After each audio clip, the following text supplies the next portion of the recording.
Welcome to Quitzel Films. Quitzel Films presents original audiobook series. আজকের গল্প Belgian glass. আজ শুনবেন গল্পের প্রথম পর্ব। গল্পের ভাবনায় সৌপ্তিক দে, সৈমী ব্যানার্জি ও স্বাগত বাসু। গল্প রচনায় সৌপ্তিক দে। গল্পের বিভিন্ন চরিত্রে রয়েছে মধুবন্তী ব্যানার্জি, সৌপ্তিক দে, সৈমী ব্যানার্জি, স্নেহা পল, কল্যাণ বৈদ্য ও রোহিত দত্ত। গল্প সমগ্র পরিচালনায় রয়েছে সৈমী ব্যানার্জি ও স্বাগত বাসু। এই গল্পটি সম্পূর্ণরূপে কাল্পনিক। বাস্তবের সাথে কোনো মিল থেকে থাকলে সেটি সম্পূর্ণভাবে অনিচ্ছাকৃত ও কাকতালীয়। শুরু হচ্ছে বেলজিয়ান গ্লাস।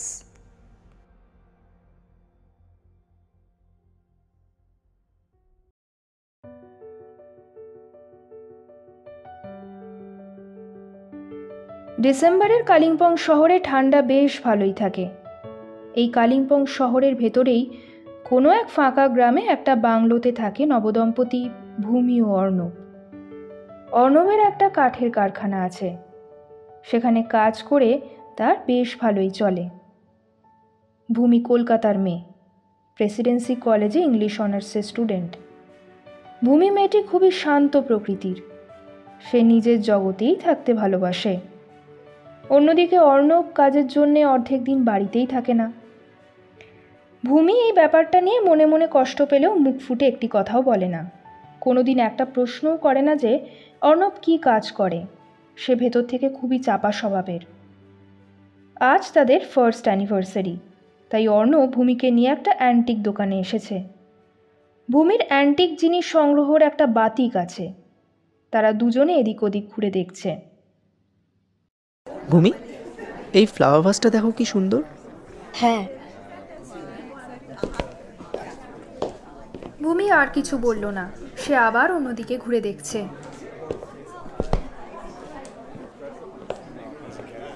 আচ্ছা, এদিকের এই শোপিসগুলোকেও দেখতে বেশ সুন্দর, আর দামটাও দেখছি খুব কম। নেবে নাকি ভূমি? ভূমির কাছ থেকে কোনো উত্তর না পেয়ে পেছনে তাকিয়ে অর্ণব দেখল ভূমি একটা আয়নার দিকে মুগ্ধভাবে চেয়ে রয়েছে। সে তার কাছে গিয়ে দাঁড়িয়ে জিজ্ঞেস করলো, কি দেখছো এখানে দাঁড়িয়ে? এই আয়নাটা এই আয়নাটা তোমার পছন্দ হয়েছে নাকি? ভূমি মুখে কিছু না বলে মৃদু হাসল। অর্ণব বুঝতে পারল যে ভূমির আয়নাটা পছন্দ হয়েছে। বুঝতে পেরেছি, কিন্তু আয়না তো অলরেডি বাড়িতে একটা আছে, আবার একটা? হ্যাঁ, কিন্তু সেটা তো খুবই ছোট। আচ্ছা ছাড়ো, তুমি আমাকে যেটা ভালোবেসে দিতে চাও সেটাই দাও। না না, তোমার যদি পছন্দ হয়ে থাকে তাহলে নিয়ে নিই। আসলে এখানে আয়না ছাড়া আরও অনেক জিনিসপত্র তো আছে, তাই বলছিলাম আর কি। পেছন থেকে দোকানদার এসে বলল, ले लीजिए बहन जी, ये शीशा बहुत खास है और ये बेल्जियन ग्लास से बना हुआ है, देखिए। अच्छा भाई साहब, ये शीशा आपको कहाँ से मिला? একটু কৌতূহলের সাথেই জিজ্ঞেস করলো অর্ণব। कुछ साल पहले की बात है, ये शीशा एक तो बंगलों से मिला था।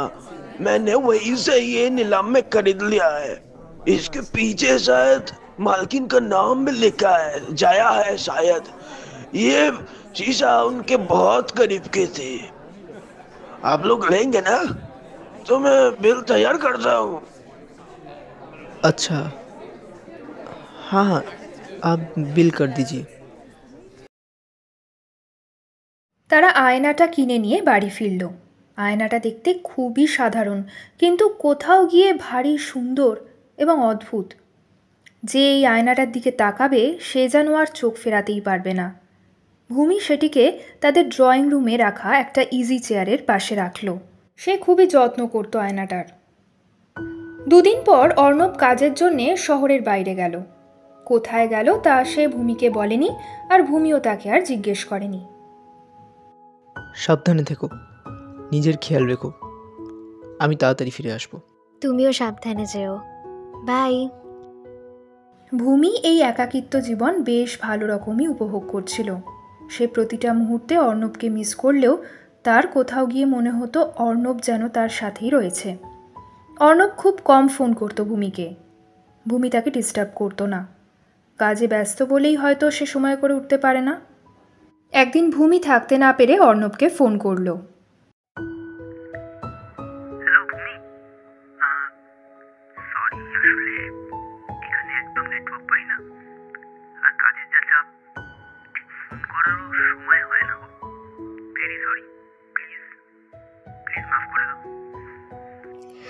আচ্ছা ঠিক আছে বাবা, আমি কি কিছু বলেছি?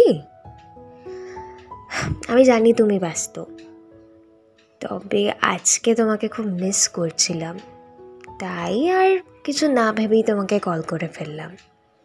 আমিও তোমাকে খুব মিস করছি। তুমি ঠিকঠাক আছো তো? কোনো অসুবিধা হচ্ছে না? আমি একদম ঠিক আছি, আর তুমি অত চিন্তা করো না তো। তাছাড়া কবে ফিরছো? কাজের যা চাপ, তাতে মনে হয় আরো 2-3 দিন লাগবে, বুঝলে? হ্যালো হ্যালো হ্যালো, শুনতে পাচ্ছো? হ্যালো। ফোনে নেটওয়ার্ক না থাকায় ফোনটা কেটে গেল। সেদিন রাত্রিবেলা ভূমি খেতে বসেছিল, হঠাৎ আবার লোডশেডিং। ভূমি বিরক্ত হয়ে পাশের ঘর থেকে মোমবাতি আনতে গেল। হঠাৎ খাবার ঘরে কিছু পড়ার শব্দ পেল। সে ছুটতে এসে দেখল মেঝেতে গ্লাসটা পড়ে আছে। তার হালকা ভয় লাগলো, কিন্তু কিছুক্ষণ পরই তার ভয়টা কেটে গেল। সে দেখল গ্লাসটা আপনা আপনি পড়ে যায়নি, বরং একটি বেড়াল সেটিকে ফেলে দিয়েছে। কালো বেড়াল। ভূমির বেড়াল খুব পছন্দ। যাক, এই একাকিত্ব জীবনের মধ্যে অন্তত একজন সঙ্গী তো পাওয়া গেল। সে বেড়ালটাকেই নিজের সঙ্গী বানিয়ে ফেলল। 2 দিন পর অর্ণব বাড়ি এলো। ভূমি তাকে দেখে খুব খুশি হলো।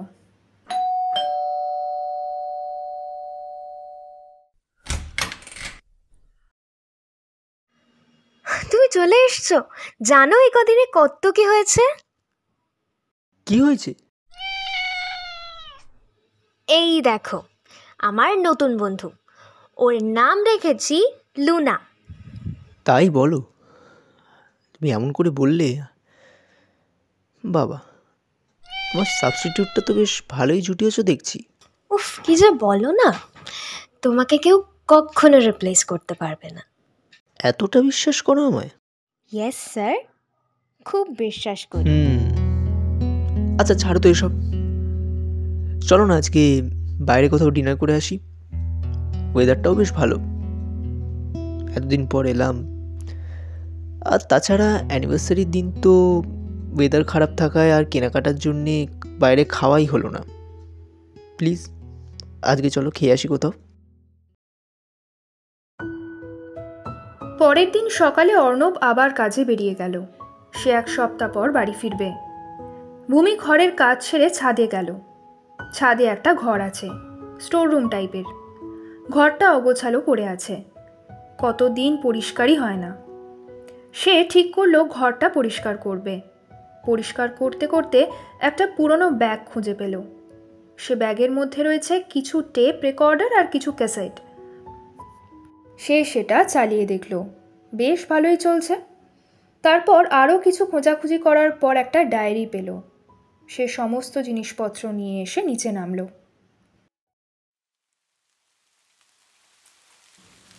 সেদিন সন্ধেবেলা খুব জোর বৃষ্টি হচ্ছে।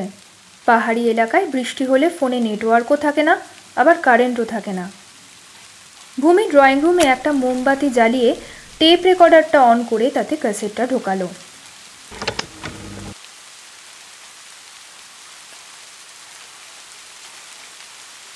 ঢোকানোর সাথে সাথেই বেজে উঠল একটা সুর, বেশ গা ছমছমে।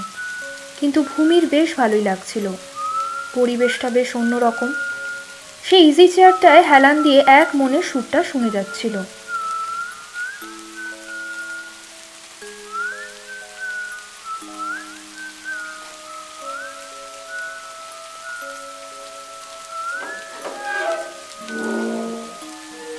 এমন সময় বাইরের গেটে একটা শব্দ হলো। মনে হলো কেউ যেন ঢুকলো। ভূমি সেটা শুনতে পেয়ে দৌড়ে গেল গেটের দিকে।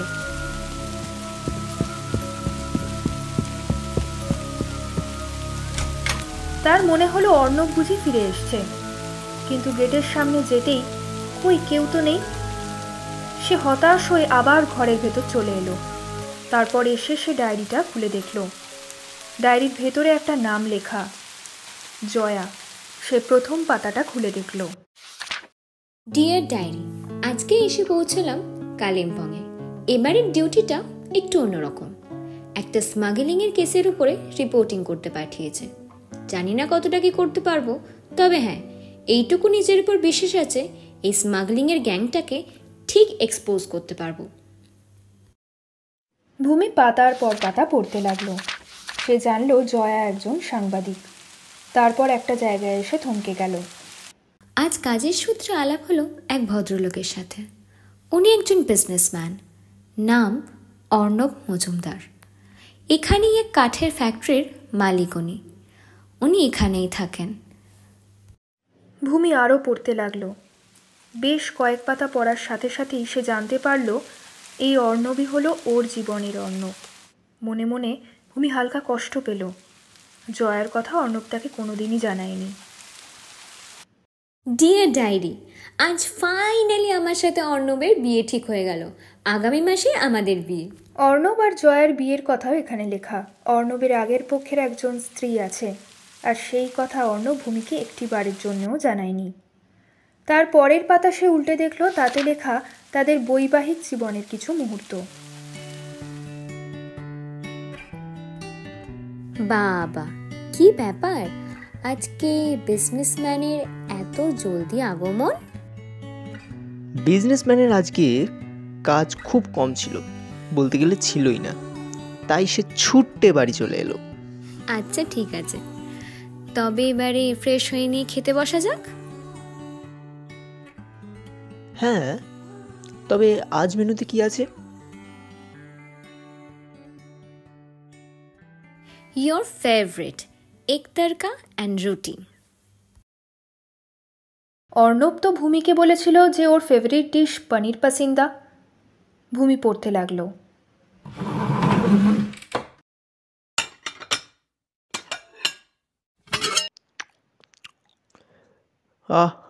দারুণ হয়েছে।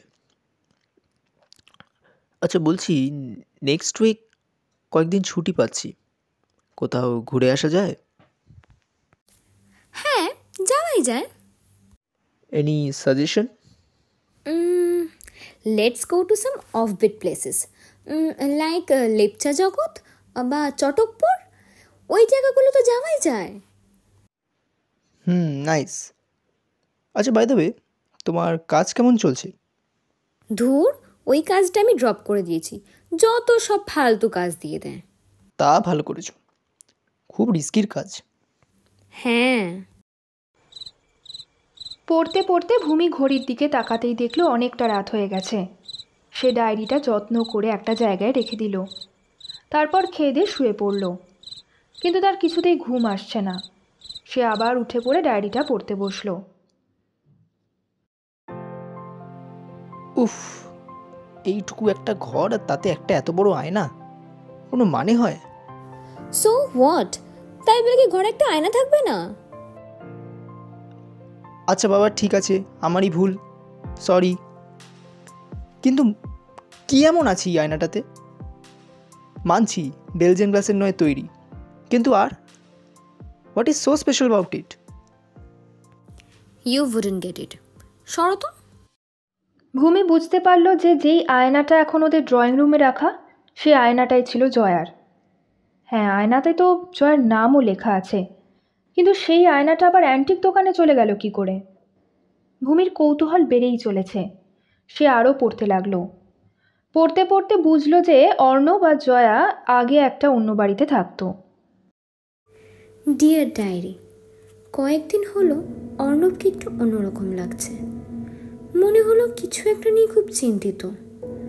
ঠিকমতো খাওয়া দাওয়া করছে না, কথাও বলছে না। সেদিন যখন আমরা সকালে মর্নিং ওয়াকে বেরোলাম, ওয়েদারটা কি সুন্দর ক্লিয়ার ছিল। দূর থেকে কাঞ্চনজঙ্ঘাও দেখা যাচ্ছিল। কিন্তু অর্ণবকে ডাকার সময় দেখলাম ও কারোর সঙ্গে একটা ফোনে কথা বলছে। আমি কাছে যেতেই ফোনটা কেটে দিল, জানি না কেন। আবার সেদিন ও যখন কাজ করছিল, আমি কফি নিয়ে যেতেই আমার কানে হঠাৎ করে এলো, স্যার 500 আর 200 নোটগুলো রেডি আছে। না না, আগের বারের মতো আর মিসপ্লেস হবে না, আপনি ভরসা রাখতে পারেন এবার। কথাটা শুনতে বুকের ভেতরটা ছ্যাদ করে উঠল। অর্ণব এসব কি বলছে? ওর তো কাঠের ব্যবসা, এসব এত টাকা পয়সা কি এসব? তবে আমি তখন কিছু বলিনি। পরের দিন যখন অর্ণব বেরিয়ে গেল, আমি ওর ঘরটা সার্চ করতে গেছিলাম। ওর কাগজপত্র সমস্ত কিছু সার্চ করলাম। আর হ্যাঁ, আমার সন্দেহটাই একদম ঠিক। আমি যে স্মাগলিং কেসের ইনভেস্টিগেশন করতে এখানে এসেছিলাম, সেই স্মাগলিং গ্যাংয়ের লিডার আমার হাজব্যান্ড অর্ণব মজুমদার। এই কথাটা আমি বিশ্বাস করতে হবে। আমি আর দেরি করিনি, সমস্ত ডকুমেন্টসের ছবি তুলে কলকাতার হেড অফিসে পাঠিয়ে দিলাম। আর ওরা আমাকে পারমিশন দিল এই কেসটা রিওপেন করার, আর আমাকে বলল এই কেসটা যেন আমিই হ্যান্ডেল করি। সেদিন অদ্ভুতভাবে অর্ণব বাড়ি ফিরল খুব ফুরফুরে একটা মেজাজ নিয়ে, যেন কি খুশি ও।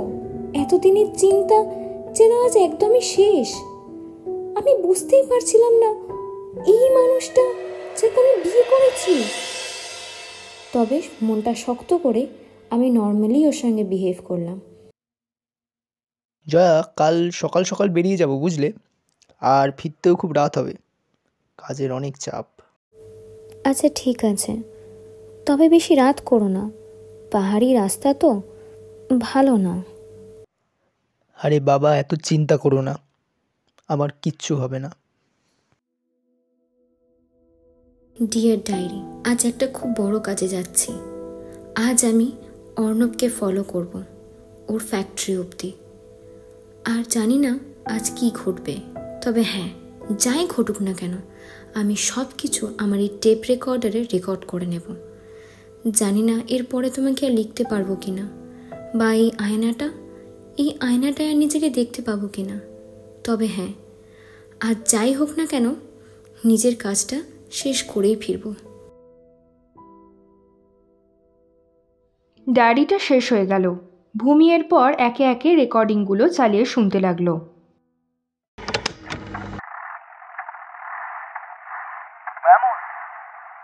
ওদিকে ট্রাকটা ফার্স্ট লোড কর, আর ক্লায়েন্ট কিন্তু টাকা পাঠিয়ে দিয়েছে, হিসেবের খাতায় ওটা লিখে নিস।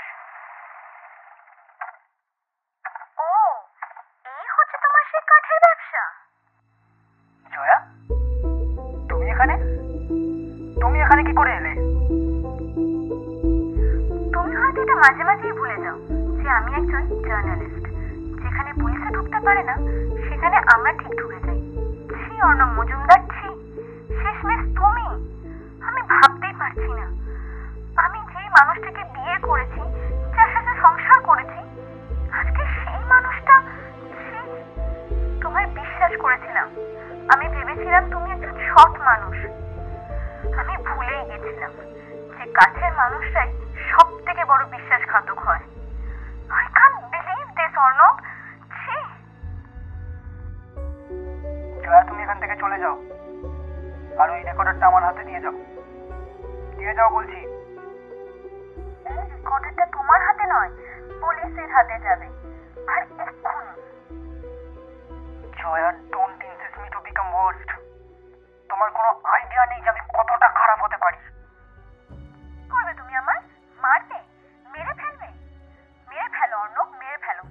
কিন্তু হ্যাঁ, এটা জেনে রেখে দিও, তারপরও তুমি নিষ্কৃতি পাবে না। তুমি শাস্তি ঠিক পাবে। কে শাস্তি দেবে আমায়? পুলিশ?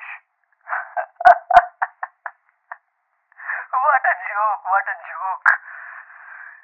3 বছর ধরে এই কারবার চালাচ্ছি, আজ পর্যন্ত পুলিশের বাবার ক্ষমতা হয়নি এখানে ঢোকার। এনিওয়ে, তুমি বাড়ি যাবে নাকি? জানি পুলিশ তোমার কিচ্ছু করতে পারবে না, তুমি তো এখানে বড়বাবুকে কিনে রেখে দিয়েছো। তবে হ্যাঁ, বড়বাবুকে কিনে রাখতে পারো, কিন্তু আমাকে নয়। আচ্ছা, তার মানে তুমি বাড়ি যাবে না, তুমি পুলিশের কাছে গিয়েই ছাড়বে, তাই তো?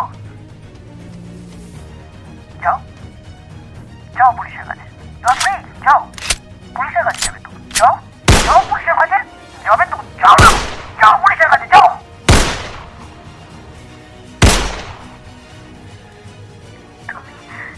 তুমি সাজা ঠিক পাবে,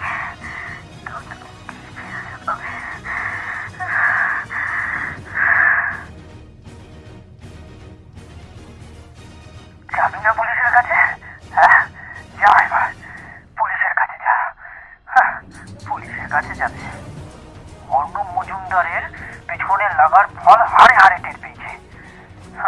তাই তো দাঁড়িয়ে দাঁড়িয়ে হাঁ করে কি দেখছিস? লাশটাকে সাইডে ফেলে দিয়ে কাজ লাগ। ভূমি রেকর্ডিংটা শুনে নিজের কথা হারিয়ে ফেলল। তারপর সে ওই আয়নাটার দিকে তাকালো।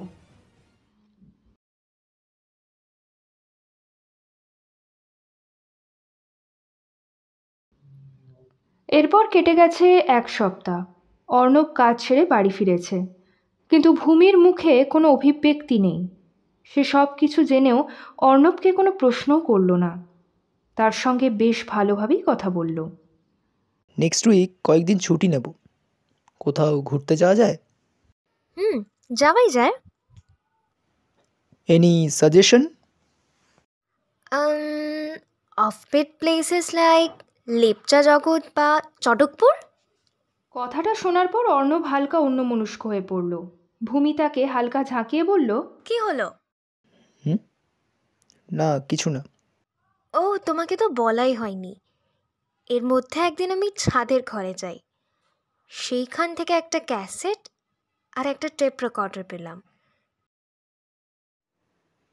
তুমি ছাদের ঘরে কি করতে গেছিলে? অ্যাকচুয়ালি ঘরটা অনেকদিন পরিষ্কার হয়নি, তাই ভাবলাম একটু পরিষ্কার করি। আর ওইখান থেকে এই ক্যাসেটটা আর টেপ রেকর্ডারটাও পাই। তুমি আর কিছু দেখেছো? না, আর কিছু দেখিনি তো। কেন? না, এমনিই জিজ্ঞেস করছিলাম। তবে জানো, এই ক্যাসেটটা থেকে না একটা অদ্ভুত মিউজিক বেরায়, কেমন গা ছমছমে। আমি যতদূর জানি তুমি ভূতে ভয় পাও, আর এই ক্যাসেটটা তোমার কেনার কথা নয়। তবে এগুলো কার? না, মানে হ্যাঁ, আমি কিনেছিলাম, বাট পরে আর ইউজ করা হয়নি বলে ওখানে রেখে দিয়েছিলাম। Oh, but I like this. যখন কারেন্ট থাকতো না, আমি এই মিউজিকটা চালিয়েই শুনতাম। You know, it feels so nice and refreshing. ভূমির মুখ থেকে এত ফ্রিকুয়েন্ট ইংলিশ অর্ণব আগে কোনোদিন শোনেনি। রাতে অর্ণব গভীর ঘুমে আচ্ছন্ন। হঠাৎ নিচের ঘর থেকে শোনা গেল সেই টেপ রেকর্ডারে বাজা সুরটা। ওরা দুজনেই আওয়াজ শুনে উঠে বসল। তুমি কি টেপটা চালিয়ে এসেছো নাকি? না তো, ওটা তো এই ঘরেই রেখেছিলাম। তাহলে ওটা নিচে গেল কি করে? চলো তো গিয়ে দেখি। ওরা দুজনে নিচে নামলো। নেমে এসে দেখলো আয়নাটার পাশেই টেপটা রাখা, আর ওটা বেজে চলেছে। অর্ণব আস্তে আস্তে গিয়ে টেপটা বন্ধ করে দিল। সেদিনের পর কেটে গেছে 3 দিন, আর সেরকম ঘটনা ঘটেনি। একদিন সকালে ওদের ঘুম ভাঙলো একটা ফোন কলে।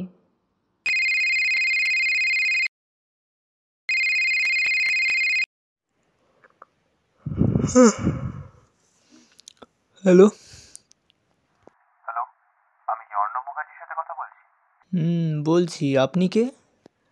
আমি কালিম্পং পুলিশ স্টেশন থেকে সিনিয়র ইন্সপেক্টর শশাঙ্ক সমাদ্দার কথা বলছি। কি ব্যাপার? আপনার একটা কাঠের ফ্যাক্টরি আছে না? হ্যাঁ, আপনি ঠিকই বলছেন। কিন্তু কোনো প্রবলেম হয়েছে নাকি স্যার? আমার কাছে কিন্তু সমস্ত লিগ্যাল পেপারস আছে। না না, আপনার ফ্যাক্টরি নিয়ে কোনো প্রবলেম নেই। তবে আপনার ফ্যাক্টরিতে সুমিত থাপা নামে কেউ কাজ করতো? হ্যাঁ, সুমিত তো আমার ফ্যাক্টরিতেই কাজ করে। কেন বলুন তো? সুমিত খুন হয়েছে। খুন?